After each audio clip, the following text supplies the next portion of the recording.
বর্তমান যুগে কোনো রাষ্ট্রই কিন্তু এককভাবে তাদের প্রয়োজনীয়তা সম্পন্ন করতে পারে না। এই প্রয়োজনীয়তা থেকেই আঞ্চলিক এবং আন্তর্জাতিক সহযোগিতার যে ধারণা রয়েছে সেই ধারণাতেই সৃষ্টি হয়েছে। আমরা গড়ে তুলেছি বিভিন্ন ধরনের সহযোগিতার সংস্থা।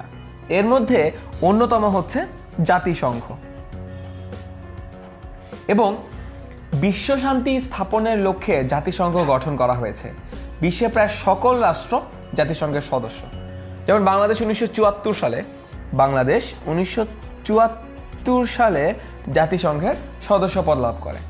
এখন জাতিসংঘ ছাড়াও কিন্তু আরও অনেক আঞ্চলিক সংস্থা রয়েছে, যেমন সার্ক, আসিয়ান, ইইউ প্রভৃতি।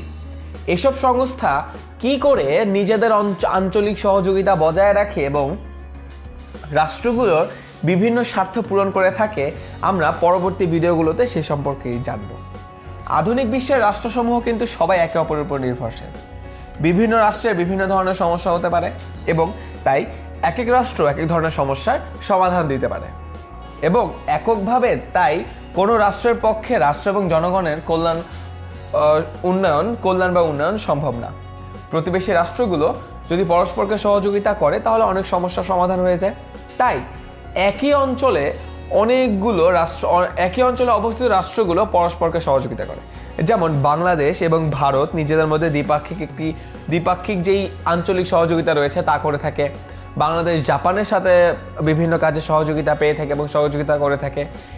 এভাবেই একটি দেশ অন্য দেশ বা একটি দেশ অনেকগুলো দেশের মধ্যে যখন নিজেরা একটি সহযোগিতার পোল সৃষ্টি করে, তখনই কিন্তু দেশের উন্নয়ন হয়, জাতির উন্নয়ন হয় এবং জনগণের উন্নয়ন হয়, ফলশ্রুতিতে সকলের উন্নয়ন হয়। তবে আঞ্চলিক এই সহযোগিতার কিন্তু অনেকগুলো ক্ষেত্র রয়েছে। চলো তাহলে আমরা ক্ষেত্রগুলো দেখে ফেলি।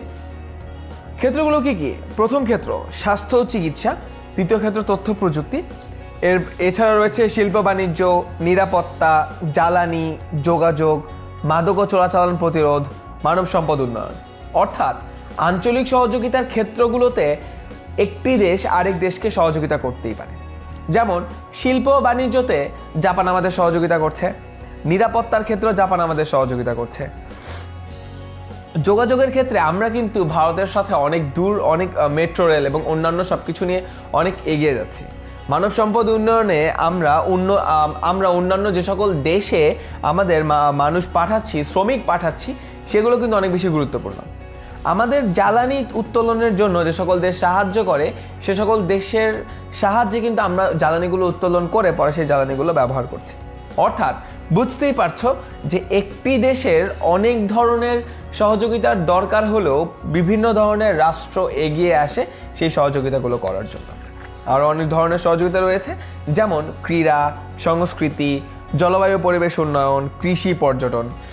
এই সকল সহযোগিতার ক্ষেত্রগুলো কিন্তু একটি দেশকে আরেকটি দেশের সাথে অনেক সুদৃঢ় করে থাকে এবং প্রত্যেকটি দেশ এবং এতে করেই কিন্তু এই দুইটি দেশ এবং অনেকগুলো দেশের মধ্যে যে ভ্রাতৃত্ববোধ রয়েছে, সেই ভ্রাতৃত্ববোধ আরও অনেক বেশি সুসংগঠিত হয় এবং তাই প্রত্যেকটি দেশের মধ্যে আঞ্চলিক সহযোগিতা অনেক বেশি গুরুত্বপূর্ণ। আজকের মতো এতটুকুই। 10 মিনিট করে সাথে থাকার জন্য অসংখ্য ধন্যবাদ।